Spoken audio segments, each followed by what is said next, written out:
একবার এই রেসিপিতে বানিয়ে না খেলে বুঝতেই পারবেন না যে এই কুলসুম সেমাইটা কী পরিমাণের মজা হতে পারে।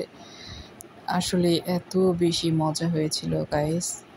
আশা করি আপনারা একবার হলেও ট্রাই করে দেখবেন এই রেসিপিতে। তাহলে চলুন দেখে নিই। প্রথমে আমি একটা প্যানে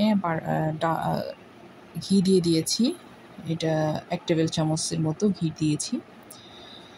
এখন আমি এখানে 1 টেবিল চামচ দিয়েছি কিশমিশ, আর 1 টেবিল চামচ দিয়েছি যে চীনা বাদাম, সেটা আপনাদের কাছে যেটা থাকবে সেই বাদামটাই দিতে পারবেন। আমি আজকে চীনা বাদামটাই দিয়েছি, আমার কাছে এটা দিয়েও ভালো লাগে। যাই হোক, কয়েক সেকেন্ড একটু ভেজে নিয়ে দিয়ে দিচ্ছি আমি 1 কাপ এই যে কুলসুম সেমাই, যেটা চিকন চিকন সেমাই প্যাকেটে পাওয়া যায়, সেটাই 1 কাপ দিয়েছি। এভাবে ভেঙে দিয়েছি, ভেঙে দিলেই কিন্তু ভালো, সেমাইটা ভেঙে দেবেন। এখন আমি কয়েক মিনিট এভাবে হালকা আছে এটা খুব ভালো করে একটু ভেজে নিব। এটা ভেজে নেওয়াটা খুবই জরুরি, হালকা আছে ভেজে নেবেন কয়েক মিনিট হালকা আছে। ভাজা হয়ে গেলে তারপর হচ্ছে এটা আমি একটা পাত্রে রেখে দিব, তুলে ফেলবো এখান থেকে। আমার এটা ভাজা হয়ে গিয়েছে।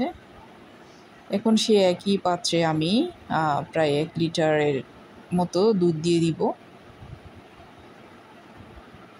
প্রায় 1 লিটারের মতো দুধ দিয়ে দিচ্ছি। তারপর হচ্ছে এখানে আমি এক এক করে প্রথমে হচ্ছে দারচিনি পাউডার 1/4 চা চামচ মতো, আর হচ্ছে এলাচ পাউডার দিয়েছি খুবই অল্প পরিমাণে, আপনারা গোটাও দিতে পারেন। এখন আমি এখানে কনডেন্সড মিল্ক দিয়ে দিব প্রায় 2 টেবিল চামচ কিংবা 1/4 কাপ এরকম কনডেন্সড মিল্ক দিয়ে দিচ্ছি। 1/4 কাপের মতো হবে। এখন আমি 1 টেবিল চামচ উঁচা করে পাউডার মিল্ক দিয়ে দিয়েছি।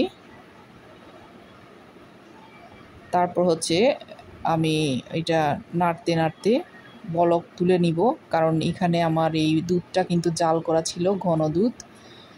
এরপরে এখানে আমি কনডেন্সড মিল্ক দিয়েছি, পাউডার মিল্কও দিয়েছি, যার কারণে এটা খুব বেশি জাল করতে হবে না। যখন একটা বলক উঠে আসবে তখন আমি যে ভেজে রেখেছিলাম সেমাই সেটা দিয়ে দিব। এই যে একটা বলক এসে গিয়েছে, সেমাইটা দিয়ে দিচ্ছি।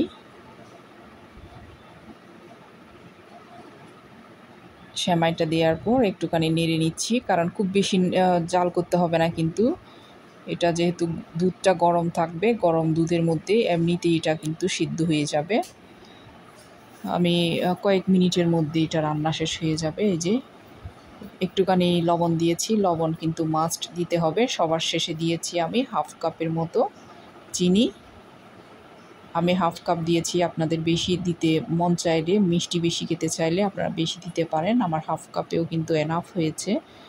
1 কাপ সেমাইয়ের জন্য আমার 1/2 কাপে এনাফ। যাই হোক, এই যে কয়েক মিনিটের মতো একটু নেড়ে চেড়ে এখন আমি এটা সার্ভিং ডিশে নিয়ে নিব। কারণ খুব বেশি যদি চুলায় রাখা হয় এটা কিন্তু চুলাতেই ঘন হয়ে যাবে। অনেক বেশি ঘন হলে আবার খেতে ভালো লাগবে না। ঘন হলেও খেতে মজা, এটা যেভাবেই খাবেন না কেন এত বেশি মজার হয়। এই যে আমি আমার সার্ভিং ডিশে সার্ভ করে নিয়েছি। রেসিপি ভালো লাগলে প্লিজ একটা লাইক কমেন্ট করে আমার পাশে থাকবেন। এই যে উপরে আমি বেশ কিছু কাঠবাদাম এভাবে করে সাজিয়ে দিয়েছি। এখন আমার রান্নাটাও শেষ, পরিবেশনও শেষ হয়ে গিয়েছে। এই যে দেখুন কতটা সুন্দর হয়েছে, আর এটা যে কতটা ইয়ামি হয় একবার হলো এই রেসিপিতে আপনারা ট্রাই করে দেখবেন।